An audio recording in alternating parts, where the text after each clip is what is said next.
kalimat Allahumma shalli wa sallim ala sayyidina Muhammad wa ala ali sayyidina Muhammad.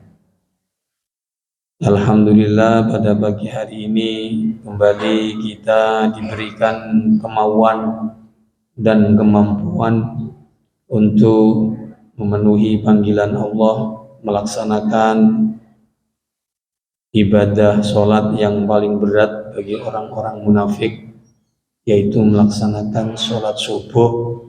Ngapomade sholat subuh dilaksanakan dengan berjamaah.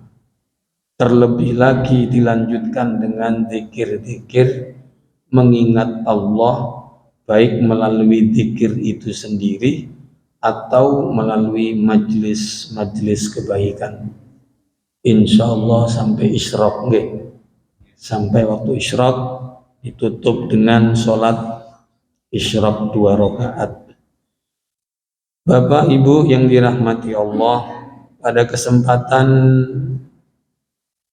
kali ini kula badhe nyampaikan 10 keutamaan orang yang melaksanakan sholat subuh berjamaah. Yang pertama, yanalul barakata minallah bi barakati da'watin Nabi sallallahu alaihi wasallam. Keutamaan orang yang melaksanakan sholat subuh berjamaah mendapatkan keberkahan dari Allah Subhanahu wa ta'ala, sebab pernah didoakan oleh Nabi Muhammad sallallahu alaihi wasallam. Apa kata doa Nabi Muhammad sallallahu alaihi wasallam? Allahumma barik li ummati fi bukuriha. Ya Allah, barik panjenengan barokai siapa? Li ummati, terhadap umat saya, fi bukuriha, yang bangun subuh melaksanakan sholat subuh berjamaah. Alhamdulillah, kita ini insya Allah termasuk orang-orang yang mendapatkan doa Nabi Sallallahu Alaihi Wasallam. Mula di antara syarat paten dan kunci dari semua syarat-syarat yang ada 3. Orang itu bila mana ingin mendapatkan itu barokah. Barokah itu kan ziyadatul khair, bertambahnya kebaikan-kebaikan, gampang melakukan kebaikan. Kemanapun bertemu dengan orang-orang yang baik, dimanapun selalu kebaikan tidak jauh dari dirinya. Itu namanya barokah. Jadi di antara beberapa syarat paten dari Allah bila mana seseorang ingin mendapat keberkahan, itu ada 3 yang dalilnya jelas di dalam Al-Quran. Di dalam surat Maryam ditawakan Allah menceritakan ucapan perkataan Sayyidah Maryam, kenapa hidup saya ini kok diberkahi sama Allah? Apa sebabnya? Siti Maryam niku nate ngomong ngoten, Ibu Bapak. Wa ja'alani mubarakan ainama kuntu wa awsani bis sholati waz zakati ma dumtu hayya wa barram bi walidati.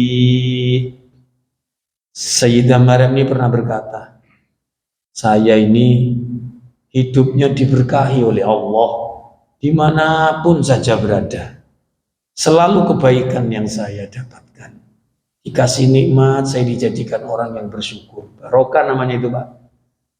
Sekecil apapun, apalagi besar, selalu disyukuri. Ketika diberi nikmat, aku dimudahkan menggunakan nikmat itu sebagai kendaraan menggapai ridho Allah. Barokah namanya. dikasih ujian, dikasih musibah, alhamdulillah saya dikasih barokah, bisa menghadapi dengan sabar, dengan tegar. Itu Siti Maryam. Aku dijadikan orang yang barokah, selalu kebaikan datang kepadaku.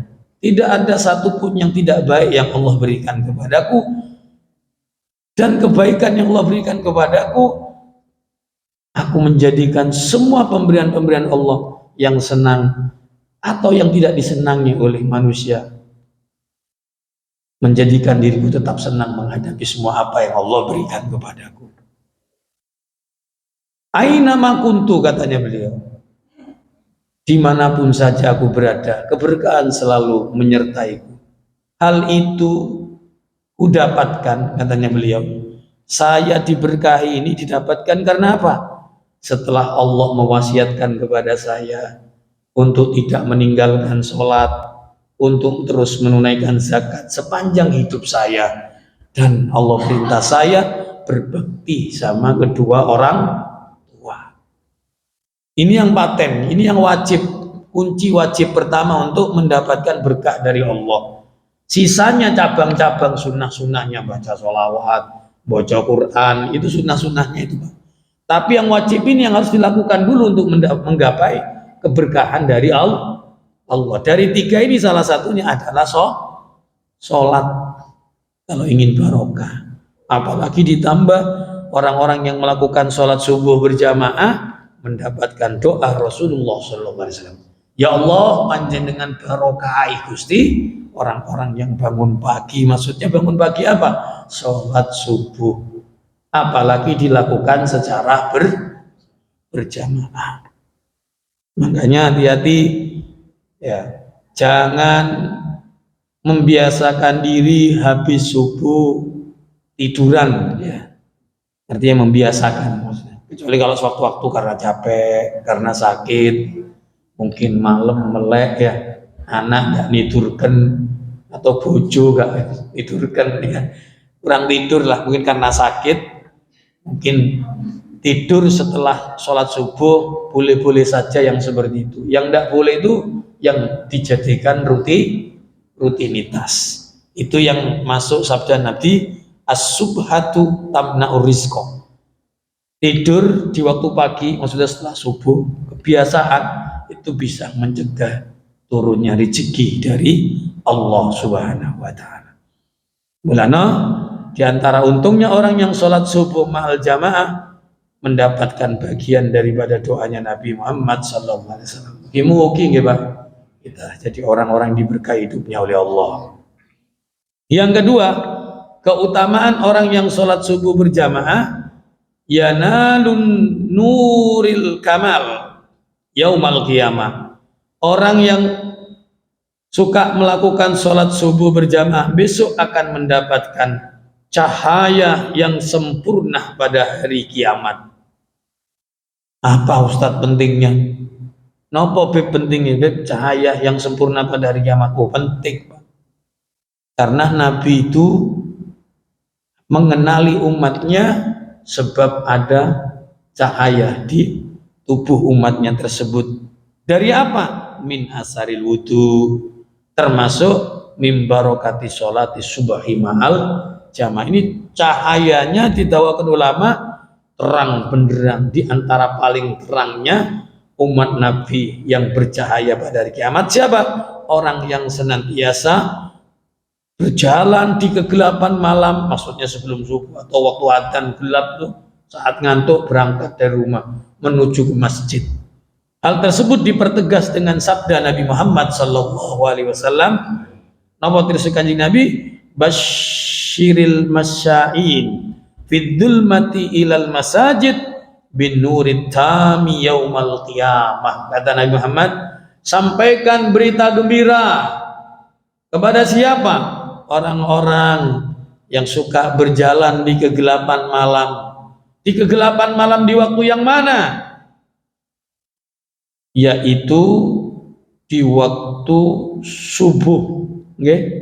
Ya, ketika mereka berangkat ke masjid di waktu subuh dengan berita gembira nopo bin nurit tami yaumal qiyamah, dengan cahaya yang sempurna pada hari kiamat. Ada juga ulama yang mengatakan cahaya di sini meliputi tubuh orang tersebut sehingga panasnya di padang mahsyar tidak dirasakan karena dibentengi oleh cahayanya Allah Subhanahu wa taala. Boten namung kula kali ndika benjang dikenali kali Kanjeng Nabi, tapi akan menjadi penaung benteng-benteng dari panasnya padang mahsyar. Saking panas ini Pak nggih. Saking panas itu yang teng padang mahsyar sampai ada yang berkeringat sampai lutut nggih. Ada yang sampai betis, ada yang sampai paha, ada yang tenggelam dengan keringatnya. Dari tidak kuatnya 1000 tahun di padang mahsyar sampai mereka minta, ya Allah cepatkan ini mahsyar nih ya Allah, cepatkan wes mending mlebu nang neraka katanya. Dikira neraka yang tambah panas Pak. Saking apa? Artinya saking apa? Saking panasnya luar biasa. Begitu menurut informasi Nabi kita Muhammad Sallallahu Alaihi Wasallam. Jadi yang pertama dapat barokah, yang kedua diliputi cahaya. Yang ketiga keutamaan orang yang melaksanakan sholat subuh berjamaah, yanalu sawabas sholatil laili kullaha. Hebatnya orang yang sholat subuh berjamaah, ia akan memperoleh pahala sholat malam sepenuh malam.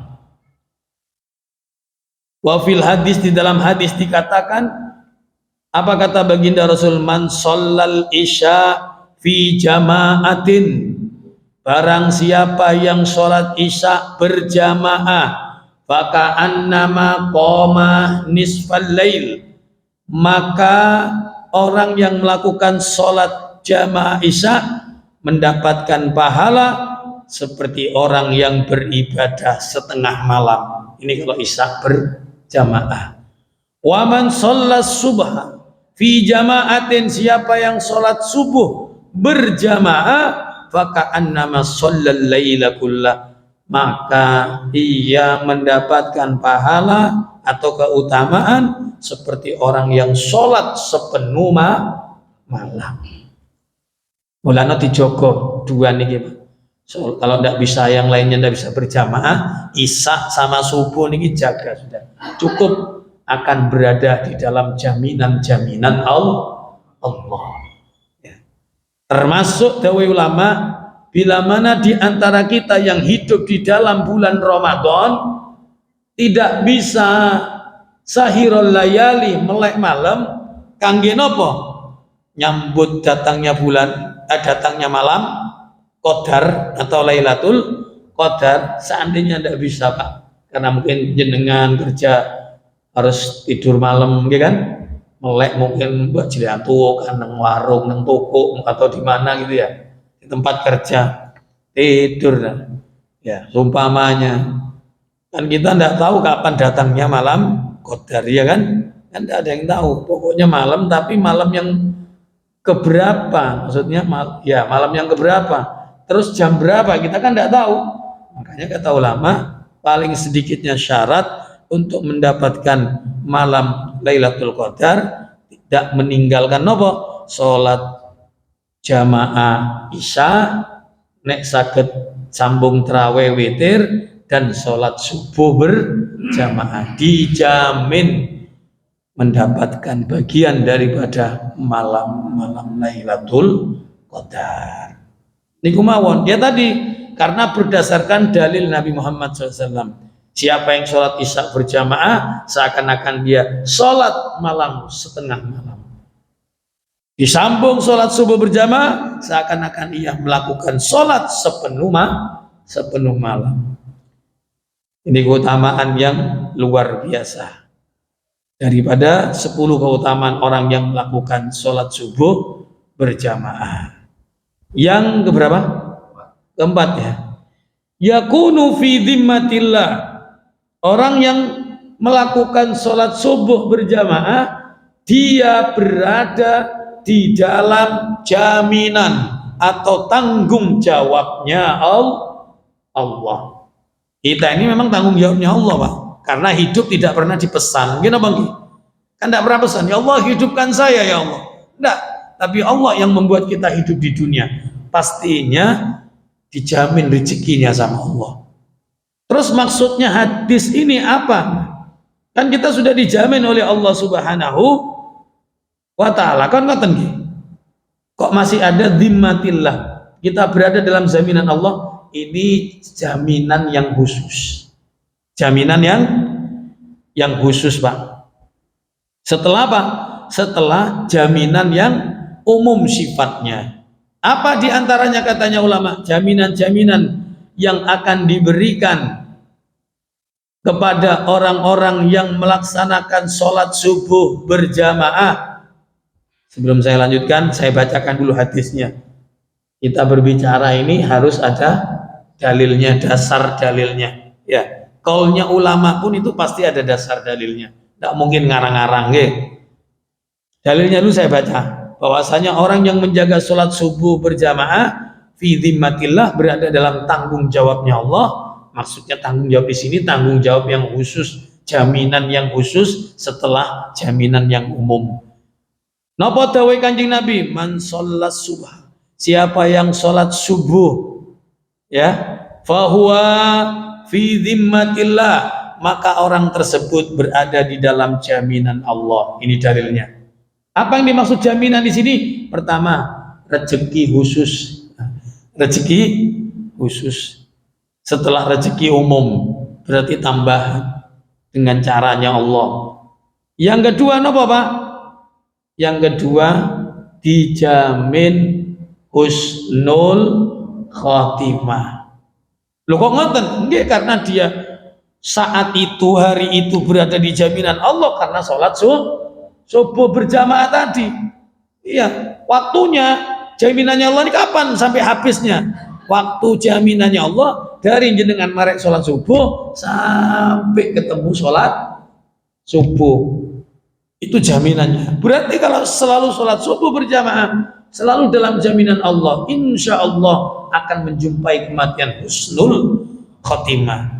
Yang ketiga, dijauhkan dari kematian su'ul khotimah. Sehingga seandainya hari itu kita diwafatkan, ya, insya Allah wafatnya dalam keadaan husnul khotimah. Karena kata ulama tadi, Nabi sudah mengatakan berada di dalam jaminan Allah. Yang ke berapa? Nah, yang bagian daripada jaminan Allah. Yang ketiga, ya. Yang ketiga jaminannya Allah apa?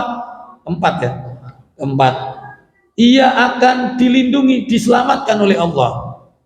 Diselamatkan dari gendam, dari tipu daya, ya, dari dibujui wong. Ini kan penting, Mbak. Iya. Yang berat ini akhir-akhir mau lebaran nih, gendam akeh, Pak. Sudah mulai masuk ke perumahan-perumahan, ke kampung-kampung. Makanya harus waspada, kalau tidak dikenal hati-hati. Kadang ditempuk dari belakang. Nanti kabari langsung ketenggengan. Iya. Makanya jangan lupa mencari jimat-jimat, benteng-benteng. Maksudnya jimat itu benteng-benteng supaya tidak ditipu orang. Apa? Bukan jimat-jimat keris, boten angsal nih, Pak. Bahaya malah kalau gitu-gitu, itu bahaya. Takut, maksudnya takut hatinya berpaling dari Allah karena keris, ya. Mending jimatnya Allah langsung. Apa? Sholat subuh berjamaah. Seandainya Habib Ustadz katanya dijamin sama Allah sholat subuh berjamaah, saya perasaan tadi sholat subuh berjamaah, ini kita blok kalau ya Habib. Karena ada yang gitu, Pak, yang pertanyaan nyeleneh-nyeleneh gitu pasti ada, Pak. Iya, dia berpikirnya mungkin totalitas gitu. Kadang-kala begini, Bu, kok tetap dapat ujian musibah. Kadang-kala sebetulnya musibahnya besar hari itu, mesti ini ajur umpamanya gitu. Tapi barokah sholat subuh, karena itu sudah ketetapan Allah yang tidak bisa dirubah, hanya dirubah frekuensinya bisa. Tapi kalau sudah ketetapan hari itu musibah, tapi barokahnya doa, baru sholat subuh, musibahnya diperkecil. Mesti nih sepeda yajur cuma beset. Nah, itu lah, kita harus bisa mengambil hikmah dari kejadian. Saya itu Pak, saya itu mengalami gitu. Bawa mobil yang saya bawa kemarin itu ngaji di mana, di Kalibaru, ya gara-gara banser dah bertanggung jawab ya, terus jedwar bemere Pak, benyok Pak. Iya, ya Allah, musibah kira. Apa ngamuk wis potongane koyo kiai, nganggo imamah ya kan? Ya Allah. Ya sudah lari orangnya, terus lari, bansernya lari, malu mungkin takut. Dia enggak ngelihat kalau ada cor-coran. Ya sudah, mungkin ini takdir dari Allah. Pulang saya, dilihat-lihat, wah ini 1,5 juta kena. Iya kan Pak? 1,5 juta ini. Amplopnya 1 juta. Nompo 500 Pak. Sudah, saya diem sudah. Ya karena untungnya berkat pakaian ini ternyata bisa melindungi kita Pak. Gawe awak dhewe niki isin. Masa pakaian kayak ustadz nyuri kan isin Pak kan ya. Jadi ternyata pakaian ini benteng Pak. Mesti ini ngamuk gitu, urung hati ngamuk Pak. Le pulang saya sampai di rumah kok dengar kabar Dokter Abdullah Samsul Arifin, dokter ya, Gus Aap Jember, dengar kabar saya malam itu kecelakaan Pak. Wah, Fortunernya itu hancur Pak, habis Fortuner. Untungnya selamat orangnya, alhamdulillah, ya patah tulang, sopirnya meninggal. Dengar apa enggak sampean? Yang kenal Gus Aap dengar insyaallah. Nah, saya terus ngingat musibah saya, ya Allah, ternyata lebih kecil musibah saya. Mungkin tadi barokahnya Pak. Ya, bisa jadi gitu. Makanya kita ini harus pandai mengambil hikmah di dalam kehidupan. Kadangkala sholat yang katanya tadi jaminan, doa yang bisa merubah takdir, tidak harus hilang total, tidak sama sekali, tetap terjadi, tapi barokahnya doa dikecilkan oleh Allah Subhanahu Wa Taala. Loh itu kok ada yang lebih besar kejadiannya Ustaz? Padahal ya sama-sama sholat subuh, kelasnya, kedudukan, derajatnya berbeda. Berarti yang lebih besar ujiannya tentunya lebih besar nanti dapatnya dari Allah Subhanahu wa Ta'ala. Tapi dengan syarat ketentuan sabar Pak. Aduh ngamuk-ngamuk warung. Kalau diberi ujian jangan ngamuk, jangan ngosok, jangan sakit hati, apalagi dendam. Kurang nopo kula Gusti? Mpun sholat kula niki, mpun wirid kula niki, mpun sedekah. Jangan sampai begitu. Pasti ada hikmah yang terindah di balik semua rencana-rencana Allah. Ngoten nggih, Pak? Kira-kira nutut niki 10 niki disebut nggih. Nutut nggih. Saya percepat ya. Sampai jam berapa, Pak Lukman? Terserah kula, Pak. Ya sudah, saya lanjutkan. Itu diantara jaminan-jaminan Allah. Jadi yang paling kita harapkan jaminan apa? Husnul. Tidak ada Pak. Kesuksesan yang sukses sesungguhnya, baik bagi orang kaya ataupun orang miskin, siapapun orangnya, apapun statusnya yang baik-baik, ya. Kesuksesan yang sesungguhnya adalah ketika wafat meninggalkan dunia yang fana ini dalam keadaan husnul khotimah. Itu sudah sukses tenan Pak. Dunia yang banyak, tidak dibawa. Iya Pak. Tidak punya dunia, lebih aman Pak. Hitungane nang roksi kan wong nggak suwi kan jukuke akeh Pak. Nggih napa nggih? Ibu-ibu yang masuk ke roksi lama apa enggak? Kalau yang diambil 3 keranjang hitungannya lama apa enggak? Lama Pak. Kita cuma mungkin karena ngambilnya cuma 1, beres sudah. Yang 3 keranjang kudu suwi Pak. Iya, itu ibarat orang yang dunianya banyak di dunia mengambil bagian banyak daripada dunia. Lama hisapnya nanti. Temenan niku Pak. Dikalkulasi malaikat. Kira lagi, buat tanah lebar, ukuran malaikat, durung rukun nih Pak, durung pabrik nih, Ya Allah, dari mana kemana itu ditanya sama Allah. Dapat dari mana, dikemanakan. Ditanya. Makanya lama, Pak. Makanya surganya orang yang kaya itu ya tadi Lambek katanya orang Madura. Apa Lambek itu? Karim, Loman. Pokoknya jor sama harta. Jor gimana? Panti asuhan, pondok pesantren, masjid apa? Saya sudah. Jadi enggak ngenteni umpamanya ada sumbangan sama masjid yang kaya. Bangun apa, Pak? Betul kan ini? Berapa ini? Habis 30 juta. Saya semua. Umpamanya nih, hebat nih dulur. Iya. Mau dikemanakan kaya? Iya. Karena harta ini titipan yang pasti milik kita. Ketika titipan yang Allah titipkan, kita gunakan, kita keluarkan, tasarrufkan di jalan Allah. Itu yang menjadi harta kita. Wa mawaro adalika, selain daripada itu titipan, bukan milik kita. Cikal bakal dikuasai oleh ahli Kalau ahli warisnya soleh, kesuksesan 2 kali bagi orang tua, Pak.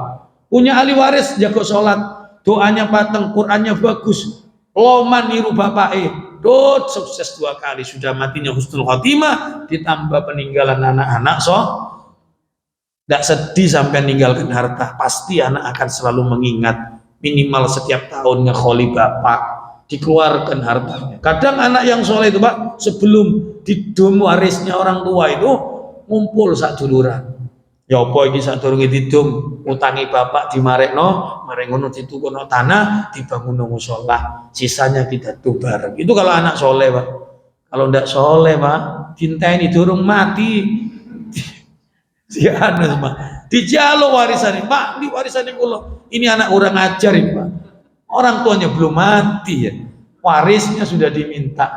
Orang ajar tenan nih. Iya, bahaya kalau punya anak seperti ini. Mudah-mudahan kita diberi anak-anak yang soleh. Pun biar tidak panjang-panjang, saya singkat. Yang kelima, keutamaan orang yang melaksanakan sholat subuh berjamaah. Napa niku? Bari'a ay salamah min sifatil munafik. Orang tersebut akan dihindarkan, dibebaskan, artinya dihindarkan, dijauhkan dari golongan orang-orang yang punya sifat munafik. Apa pentingnya, Beb? Penting, Pak. Jangan sampai kita ini mati dalam keadaan punya sifat munafik. Innal munafiqina fid darkil asfali minan nar, katanya Allah. Sesungguhnya orang-orang yang munafik itu ya transitnya di neraka yang paling bawah. Ya. Transit itu apa? Berhenti. Ada yang cuma lewat di sirat, ada yang transit. Makanya kita setiap sholat itu doa, Allahumma ajirna minan nar, ya kan? Allahumma ajirna minan nar. Apa artinya Allahumma ajirna minan nar? Ya Allah, saya tidak mau transit di neraka, ya Allah. Saya tidak mau transit di neraka, ya Allah. Disunnahkan 3 kali paling sedikit, 5 kali, 7 kali. Selesai sholat, ajirna minan nar, ajirna minan nar. Itu sama saja dengan minta, ya Allah, saya tidak mau transit di neraka. Lah bagi orang munafik yang transit itu langsung nerakanya di bawah. Allah yang mengatakan, innal munafikina fid darkil asfali minan nar. Sesungguhnya orang yang munafik itu apa? Tempat transitnya di neraka yang paling bawah. Asfali minan nar, paling bawahnya neraka, Pak. Naudzubillah nggih. Makanya orang yang sholat subuh selamat ini insyaallah. Berat, Bu, sholat subuh ini berat, Pak. Nggih napa nggih? Wah, betul temenan niku. Jenengan kok saya tidak berat ya, Pak Ustaz? Aslinya berat, tapi jenengan sudah mendapatkan ya lezatnya ibadah di waktu sholat subuh, sehingga tidak merasa berat sudah. Makanya ini harus dipertahankan. Nah, ini Pak Rabu. Jadi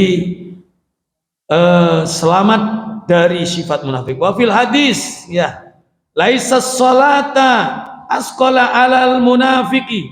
Tidak ada sholat yang paling berat bagi orang yang di dalam hatinya ada sifat munafik.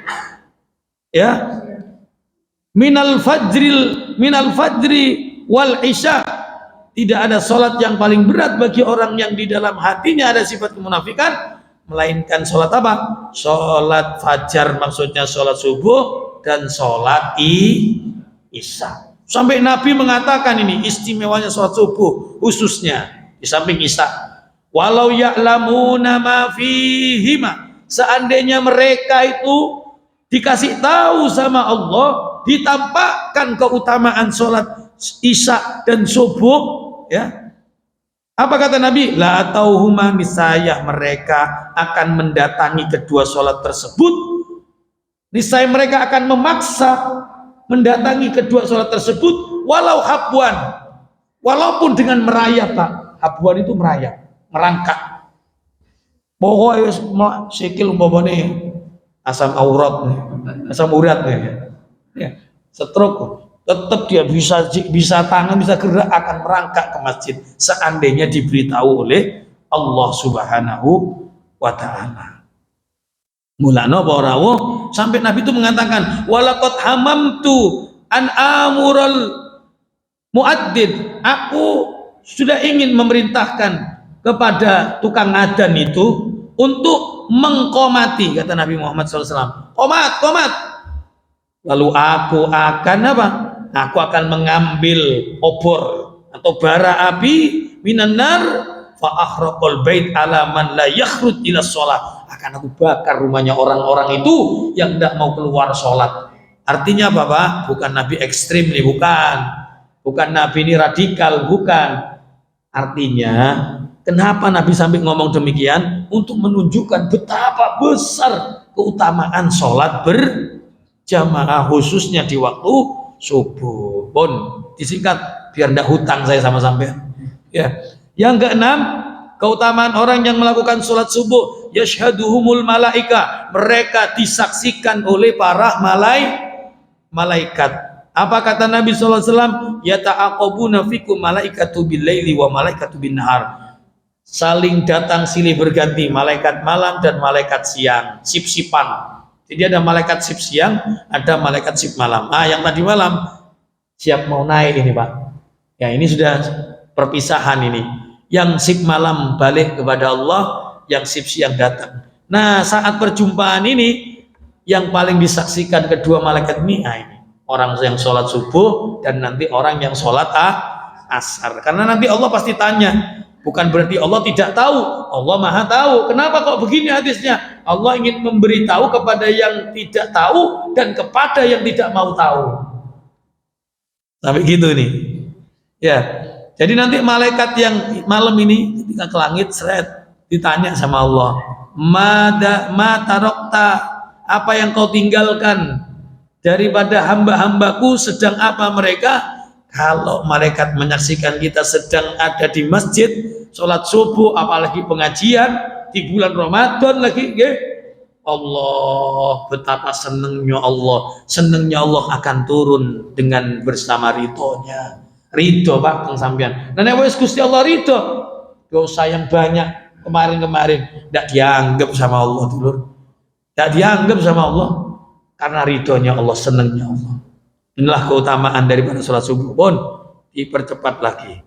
Yang ketujuh, yanalu sawabul haji wal umrah idza istamarral julus ma'adz dzikir hatta al-isyraq summa yusalli rakaatain. Nah, ini yang katanya saya tadi. Napa, Bu? Akan mendapatkan pahala haji dan umrah. Wah, enak, Beb, yang usaha umrah wis, Beb. Yang usaha haji nih, kae. Nang masjid kan bisa bendino.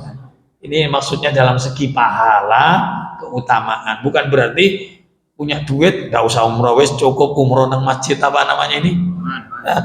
Iya, bukan dalam segi pahala maksudnya. Jadi mendapatkan pahala haji, pahala umrah. Lah ini diberikan oleh Allah, memperoleh pahala haji dan umrah apabila ia melakukan sholat subuh berjamaah, dilanjut duduk zikir kepada Allah, termasuk ngaji ini min jumlati dzikrillah, zikir kepada Allah sampai waktu isyraq. Waktu isyraq itu kalau jam, Pak, 90 menit dari waktu subuh, 1 jam setengah. Kalau ingin tahu isyraq keluar itu, isyraq itu ada mengatakan waktu duha yang pertama, yaitu yang paling aman, karena masih dari waktu subuh ini masih ada waktu boleh sholat subuh. Jadi batasnya itu sampai waktu duha yang pertama. Makanya kalau melakukan sholat sunnah isyraq Paling cepatnya 90 menit dari waktu subuh. Tapi dengan syarat sholat subuh berjamaah, duduk-duduk ingat Allah, termasuk ngaji ini sudah digabung ingat Allah. Habis itu jangan pulang dulu, tutup dengan sholat sunnah isyraq, usolli sunnatal isyraq. Nah itu mana dalilnya? Bersabda Rasulullah Sallallahu Alaihi Wasallam, an Anas, dari sahabat Anas bin Malik, qala Rasulullah Sallallahu Alaihi Wasallam, man shallal gada fi jamaati, siapa yang sholat subuh berjamaah, summa qa'ada, kemudian ia duduk-duduk, yadkurullah, berzikir kepada Allah, baca Quran, zikir itu sendiri, sholat, ngaji, nah ini termasuk ya, yadkurullah hatta tatlu asyams, sampai terbitnya matahari keluar, pokoknya merah ya, matahari merah itu keluar. Summa yusalli rakatain, kemudian orang tersebut sholat sunnah 2 rakaat, kanat, maka bagi orang tersebut kahajjatin kaajri hajjatin wa umrah tamatin tamah. Nabi sampai bilang sempurna. Siapa? Orang yang sholat subuh berjamaah, duduk-duduk berzikir sampai isyraq, ditutup sholat sunnah 2 rakaat, pahalanya seperti orang yang haji, umroh, ditambah lagi kalimatnya sempurna. Berarti bukan sembarang janji. Mudah-mudahan Pak, tapi abot dulur. Keneng aku adan langsung komat terus mulai ya. Kan nggih. Hebat jenengan bisa langsung pengajian ini. Biasanya kalau Ramadan ini ngantuk biasanya. Maklum, tidak pernah bangun jam 3 ya kan. Sahur tadi wis engko uyat wis beb. Turu biain wis. Ya jangan setiap pagi Ramadan eman, Pak. Kalau ada pengajian kayak gini, eman-eman kan cuma seminggu sekali. Hari Minggu kan. Ya sudah diambil yang setiap minggu ini wis ditahan-tahan wis. Kadung yang kuat beb kelendi ya ambil turu barang-barang Pak. Lungguh teng mriki tapi dengan syarat duduk di sini sambil nyemender gini. Insyaallah Pak. Utama dapat Bu, enggak usah khawatir. Dapat. Cuma ilmunya alis. Ketinggalan zaman nanti ilmunya ya. Kalau keutamanya dapat, yakin dapat. Yang penting tidak batal tidak batal wudhu di sini, maksudnya jangan lama-lama, kalau batal langsung wudhu lagi terus balik lagi ke sini, nyambung ya. Bon, yang ke-8, kurang 3 ini rek. Ya, mari nggih. Apa itu? Bagi orang yang melakukan sholat subuh, di antara keutamaannya fursatun, ia akan mendapatkan kesempatan untuk apa? Mengamalkan sholat sunnah fajar. Ya, kesempatan untuk bisa melaksanakan sholat sunnah fajar. Apa perlunya sholat sunnah fajar? Disabdakan oleh baginda Rasul sallallahu alaihi wasallam, raqatal fajri, 2 rakaat sunnah fajar. 2 rakaat sunnah yang dilakukan sebelum sholat subuh, sholat wajib subuh. Kata Nabi, raqatal fajri, 2 rakaat fajar, khairum minat dunya wa ma fiha, lebih baik dari dunia seisinya. Ya, dan apa yang ada di antara keduanya, di antara langit dan bumi. Yang tahu cuma Allah ini Pak nggih. Nanti jangan heran kalau pas ditimbang kebaikan sampean berat. Wah. Jangan heran Pak, iya. Dari apa itu? Sholat fajarnya sampean. Dari apa itu? Zikir la ilaha illallah. NU kan biasanya kan ketika. Biasanya NU kan zikir setiap habis sholat la ilaha illallah. Kenapa kau ulama kita membiasakan kita setiap habis sholat zikir la ilaha sebabnya Pak Nawi Pak mulai itu kamu sholat ngomong innalillah, tadi ditutup dengan la ilaha kita ini kan hidup di antara 5 waktu sholat itu kan, kenapa enggak? Ketika selalu diakhiri sholat la ilaha illallah, berarti kita sudah mengakhiri aktivitas ucapan perkataan dengan la ilaha illallah. Apalagi ada keterangan satu kalimat la ilaha illallah yang dibaca penuh dengan keyakinan, yakin dengan semua janji-janji Allah. Itu kalau ditimbang di neraca, ditimbangan Pak, ditaruh satu la ilaha illallah, sampai berapa tadi? Lebih dari 10 kan? Ditimbang satu, blek, dengan apa namanya dunia 7 petalang langit, 7 petalang bumi, kabeh ditumpuk jadi satu di timbangan, la rojihat, satu la ilaha illallah niki dulur mengalahkan beratnya 7 petalang langit, 7 petalang bumi ditimbang sama la ilaha illallah. Kita sudah berapa setiap sholat la ilaha illallah, la ilaha illallah. Tidak usah diprotes. Lawang la ilaha illallah ini bagus ya. Orang kafir Pak hidup 100 tahun kurang 1 jam meninggal, ngucap la ilaha illallah tidak dianggap sama Allah. Masa kita yang la ilaha illallah setiap hari terus dihukumi masuk neraka gara-gara bid'ah sesat masuk neraka? Ya salah kaprah itu, salah memahami. Ya maklum ya, ilmunya referensinya kurang luas, jadi akhirnya gampang menyesat-nyesatkan saudaranya. Makanya ini perlu paham terhadap hadis Nabi yang mengatakan ya apa namanya kullu bid'atin dolalah. Tidak segampang itu memahami hadis Nabi, perlu referensi dan guru-guru yang luas ilmunya supaya tidak gampang apa menyesat-nyesatkan orang yang kiblatnya sama, Tuhannya sama, Qurannya sama, agamanya sama. Masa gara-gara ngucap la ilaha illallah dianggap sesat terus masuk neraka? Gara-gara apa? Tidak dikerjakan Nabi itu la ilaha illallah setiap habis sholat. Itu loh salahnya di sana Pak. Tidak dikerjakan Nabi. Selama ada dalil yang memerintahkan boleh berzikir kapanpun tidak dibatasi. Makanya ulama kita kenapa dibaca sebelum doa, dipungkasi la ilaha illallah sebelum doa, supaya kita selalu melekat itu kalimat la ilaha illallah, supaya terbiasa itu kalimat la ilaha illallah, sehingga apa yang terjadi? Diharapkan nanti ketika akhir hayat sakaratul maut, saat orang tidak bisa ingat apa-apa, maka yang paling sering dia ingat, dia ucapkan, itulah yang akan menjadi akhir kehidupannya. Jadi waca la ilaha illallah jadi hobinya Pak, yang insya Allah itu yang akan datang pada akhir.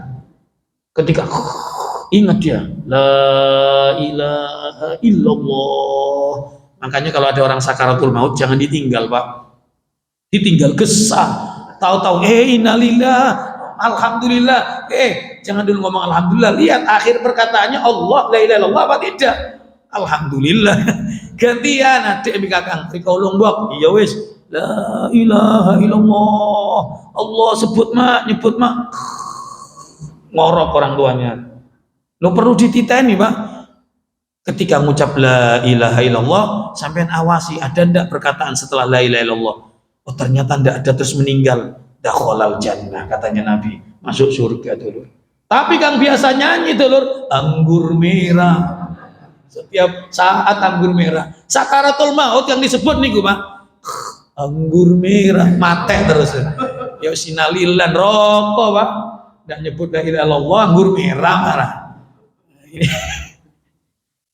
Sepunten itu lur, tiwani kuyon nih, ini suaranya habis ini Pak. Iya, nggak apa namanya, nggak berhenti pengajian terus ya. Ya serak sampai ini. Kalau ada yang ngerti obat-obat serak, tolong dikasih referensi saya. Iya, wis jahe mempan wis Pak. Jahe apa aja belum kembali nih. Ya barangkali ada obat-obat.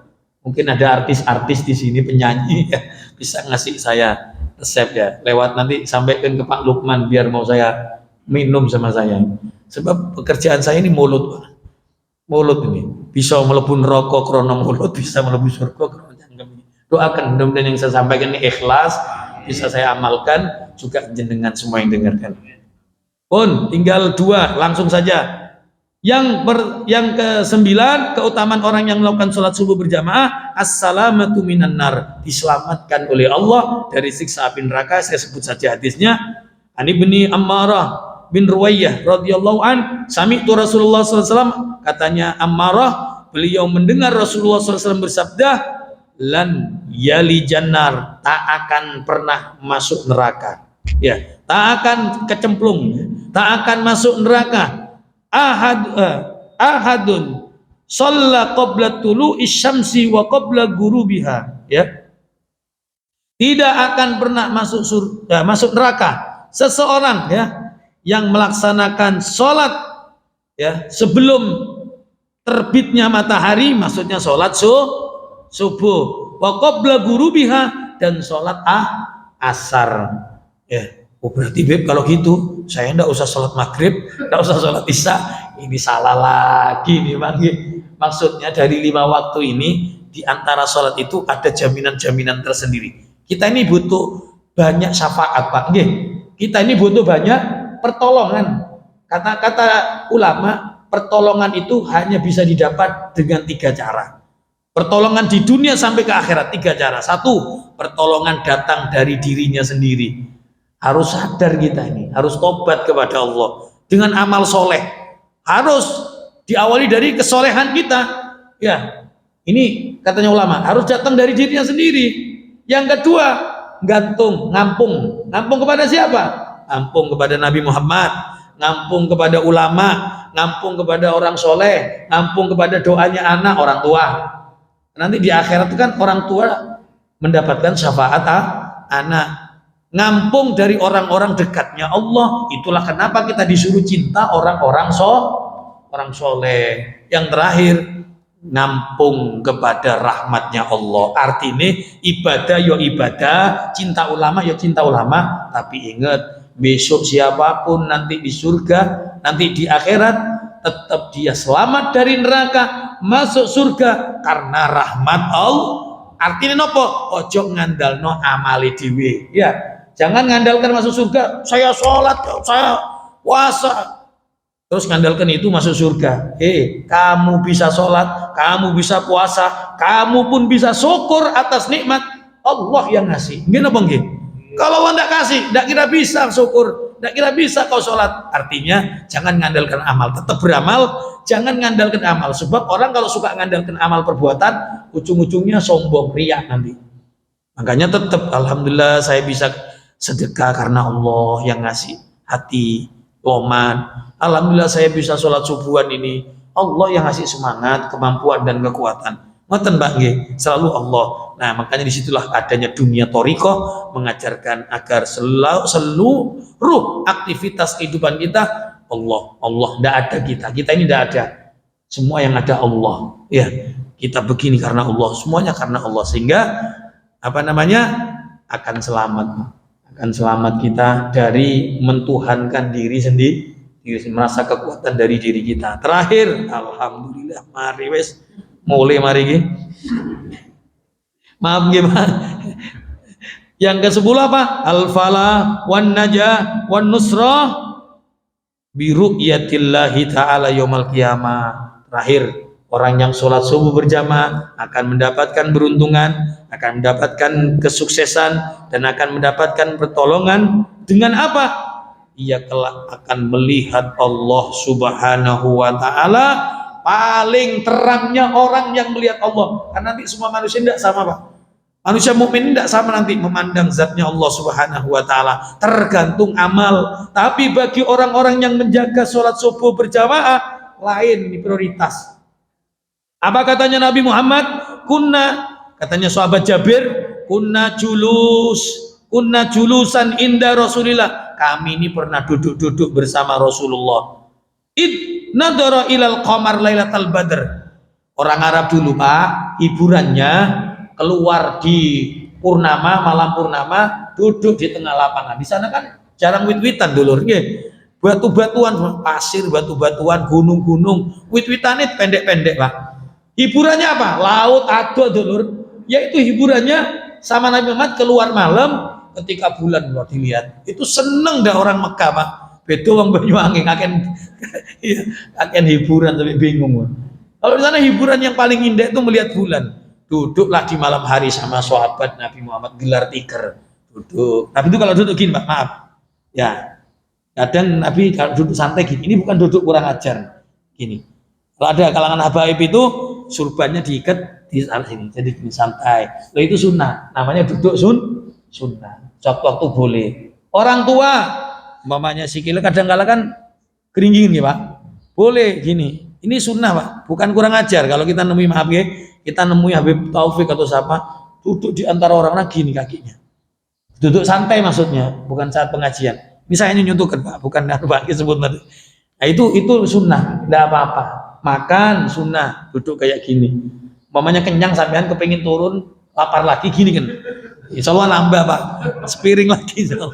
Itu duduk sunnah namanya. Pun, lah ketika duduk-duduk seperti itu, Nabi Muhammad memandang ke atas, memandang bulan. Apa kata Rasulullah Shallallahu Alaihi Wasallam? Nabi berkata, Amma innakum satarawna rabbakum kama tarawna hadal qamar. Adapun kalian, kata Nabi, adapun kalian nanti nih besok kalian akan dapat melihat Tuhan kalian seperti melihat purnama. Seperti apa indahnya? Mala ainun ro'at. Indahnya surga, tidak ada apa-apanya dengan keindahan zatnya Allah. Makanya pertahankan sholat subuh yang sudah Allah berikan kepada kita, dan hal tersebut tidak akan terhalang katanya Rasulullah fi riwayatin fa in istata'tum alla taghlibu ala sholati qabla tulu'is syamsi wa qabla ghurubiha, kata Nabi Muhammad. Kamu ingin melihat Tuhan seperti ini, cahayanya, indahnya, bahkan melebihi keindahan yang lainnya, pesan saya, jangan ditinggalkan sholat sebelum terbitnya matahari dan sebelum terbenamnya matahari. Sholat apa? Subuh sama asar. Mudah-mudahan bisa istiqomah di waktu-waktu subuh, seger, sehat Pak, sehat barokah insya Allah. Alhamdulillah, rezeki insya Allah gampang orang-orang yang suka sholat subuh berjamaah. Mudah-mudahan kita dijadikan orang yang istiqomah. Niki mawon kang sakit kula aturaken, ini sudah pas untuk sholat isyraq. Monggo silakan. Eman jangan langsung pulang supaya dapat pahala haji dan umroh. Jadi tidak usah ke Mekah, sudah cukup dengan ini saja Bapak Ibu. Walafu minkum, mohon maaf yang sebesar-besarnya, agak panjang ya. Sepanjang umur, dawa umur, bila ditakdir mudah-mudahan ketemu lagi di tahun-tahun yang akan datang. Hadanallahu wa iyyakum ihdinas siratal mustaqim. Walafu minkum. Wassalamualaikum warahmatullahi wabarakatuh.